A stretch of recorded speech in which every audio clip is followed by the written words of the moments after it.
नमस्कार। आप सभी मीडिया साथियों का स्वागत है। आज की प्रेस कॉन्फ्रेंस इसलिए बहुत ज़रूरी है और इसकी अहमियत बहुत है कि आज देश में सबसे बड़े 3 मुद्दे जो ज्वलंत मुद्दे हैं, जो आने वाले समय में हमें बड़े दुख देंगे, वो मुद्दे क्या है। सबसे पहले है हमारी जो जनसंख्या है, वो दिन ब दिन बढ़ती जा रही है, जिस पे कोई भी सरकार सिवाय स्वर्गीय श्री संजय गांधी जी ने एक बार ये मुद्दा उठाया था फैमिली प्लानिंग का, उसके बाद किसी भी सरकार ने उसके ऊपर गौर नहीं किया। और उस वक्त आबादी हमारी 70-75 करोड़ थी, जो कि आज डबल हो गई है। 150 करोड़ से ऊपर हम जा रहे हैं। और सुना करते थे कि चाइना की आबादी जो है पूरे विश्व में सबसे ज़्यादा है, लेकिन चाइना ने अपने जो स्कीमें चलाई या फैमिली प्लानिंग प्रोग्राम चलाए, जिसके तहत आज सुनने को आ रहा है कि उसकी आबादी 130 करोड़ के लगभग आ गई है।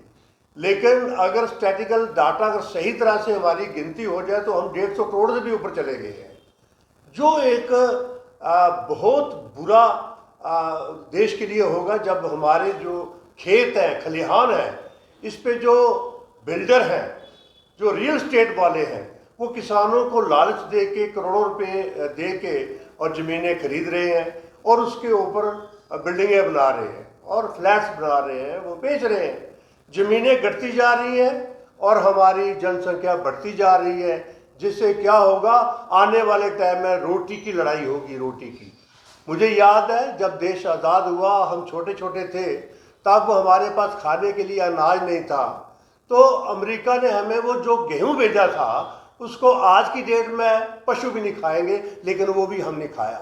वो वक्त देखा है और मैं डर रहा हूँ। मैं इस देश के कर्णधारों को, जो ठेकेदार बने हुए हैं, और आपके मीडिया के माध्यम से मैं प्रधानमंत्री नरेंद्र मोदी जी को कह रहा हूँ कि आप बहुत अच्छे हो, लेकिन चमचों से बचो और भविष्य देखो देश का क्या होगा। अगर देश की आबादी बढ़ती रही और देश में खाने के लिए कुछ नहीं बढ़ा, तो आप समझ सकते हैं क्या हाल होगा इस देश का। दूसरा जो पॉइंट है, वो सबसे बड़ा पॉइंट है मिलावटखोरी।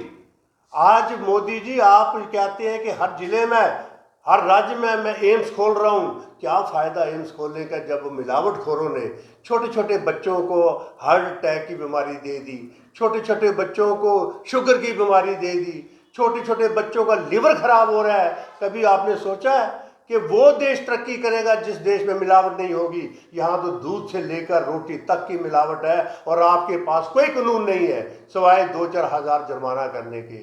अदालतों के पास कोई अख्तियार नहीं है, वो भी 2 महीने की सज़ा और या 2500 रुपये जुर्माना करते हैं।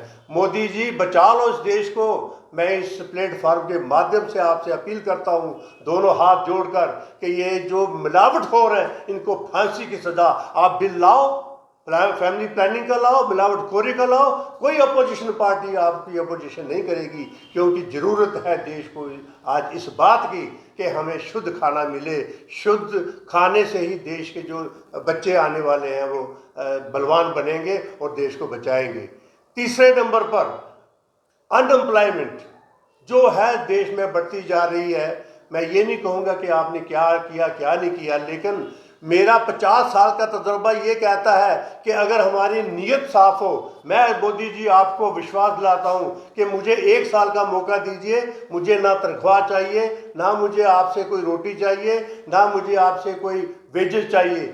मैं फ्री ऑफ कास्ट मैं देश की सेवा करूँगा। मैं 1 साल में 1 करोड़ नौजवानों को रोजी दिलवाने में आपकी सहायता करूंगा, बगैर खजाने पे बोझ डाले हुए, क्योंकि हमारे देश में बहुत रिसोर्सेस हैं, बहुत अखराजात हैं, जिससे हम नौजवानों को रोजगार दे सकते हैं। मुझे कुछ लीडर कहते हैं, शर्मा जी बताओ क्या आपके पास फार्मूला है? मैंने कहा देश का प्रधानमंत्री जब मुझसे पूछेगा, मैं बताऊंगा कि मेरे पास कौन सा फार्मूला है जिससे 1 साल के भीतर मैं 1 करोड़ नौजवानों को रोजगार दिलवाऊंगा, दूंगा। मैं मोदी जी आपसे ये रिक्वेस्ट करता हूं इस मीडिया के माध्यम से, अगर आप देश के सच्चे भगत हो, सच्चे सेवक हो, तो इन 3 चीज़ों पे गौर करो। और मुझे कभी भी आप बुलाओगे, मैं इस देश सेवा के लिए, अब मेरी उम्र में सीनियर सिटीजन हो गया हूँ, देश की सेवा करते हुए, सोच समाज सेवा करते हुए मुझे 50 साल हो गए, लेकिन मैं चाहता हूँ कि मरने से पहले देश को एक बार जो मेरा तजर्बा है उस तजर्बे को मैं देश के भले के लिए लगाऊं। जय हिंद, जय भारत।